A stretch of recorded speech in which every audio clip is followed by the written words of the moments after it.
Guys, I'm not sure Alan West needs much of an introduction. Lieutenant Colonel Alan West, you know him, combat veteran, former member of U.S. Congress from Florida.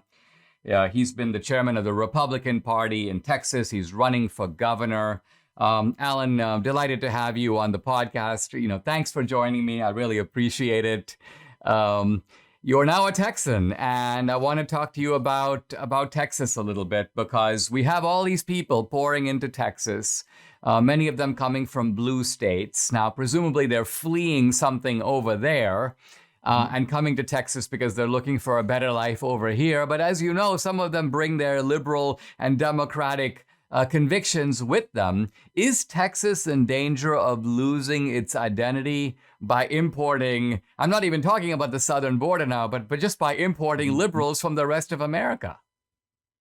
Well, it's great to be with you, Dinesh, and pray that you had a great Thanksgiving and happy Hanukkah, and also Merry Christmas to all the people watching this podcast. I was born and raised in Georgia, and I went to the University of Tennessee, and we have a very unique nickname at the University of Tennessee. We call the Volunteers. And it really is because of so many Georgians and Tennesseans that came here to fight for liberty in Texas. And so when I look at what is happening today, you're right. There's a different type of migration that is coming to Texas. You do have people that are leaving California, Illinois, New York, New Jersey, these blue states, because they're tired of those failed policies.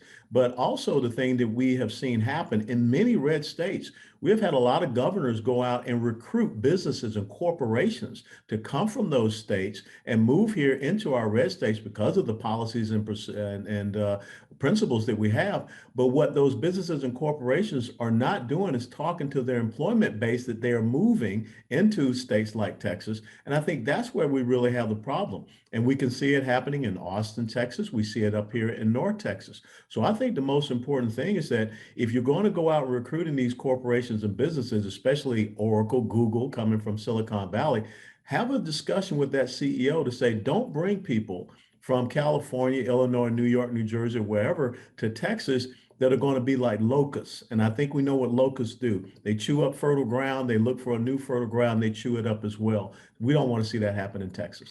I mean, part of what you're saying, and I agree completely, is that these entrepreneurs who benefit from a system of capitalism need to become more aggressive defenders of the system that makes their success possible. So are you saying that they can be apostles within their own company of evangelizing a little bit for capitalism and saying, hey, guys, we're moving to Texas because it's a more hospitable environment. Let's support the policies that keep Texas, Texas. Yeah, you're absolutely right. I think it's important that these CEOs explain to their employment base, this is why I'm leaving California, Illinois, New York, New Jersey. And if you want to be a part of the reason why we're leaving, please come. But if not, if you're going to try to, make it like the place that you are right now, we don't want you to come with us.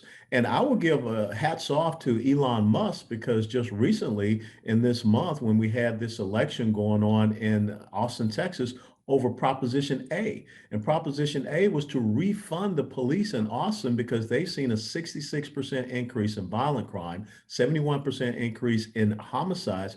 And he told the people of Austin to vote for Proposition A. Do not allow Austin to be more like San Francisco. But unfortunately, you had George Soros money that came in, ran a shadow campaign against that proposition, and it failed. So again, we want more responsible CEOs of these major businesses and corporations that talk about the reason why they have to leave. Toyota North America up here. We also have American Airlines. We also have ExxonMobil. All of these people need to be talking about free market, entrepreneurship, and capitalism.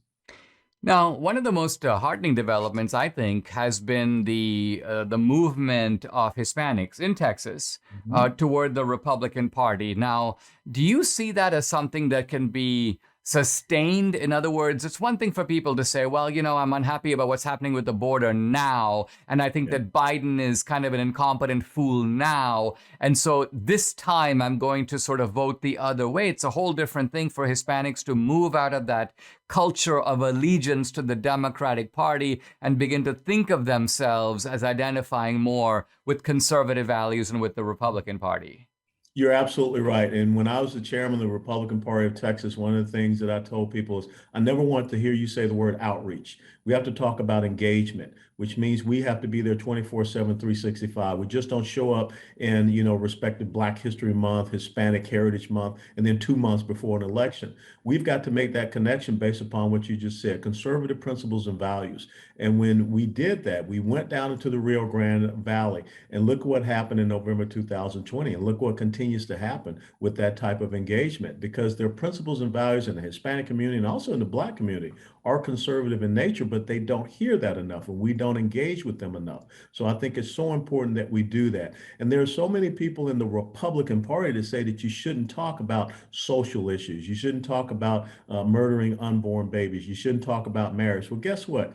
Family and things of that nature, those social issues are so important in the Black communities and Hispanic communities, and that's why we can have that engagement on top of the safety and security issues we see with a very open border. So right now, Joe Biden has an approval rating with Hispanics in Texas of about 32 to 35%. That is an incredible opportunity for us to connect with that community based upon principles and not so much about party.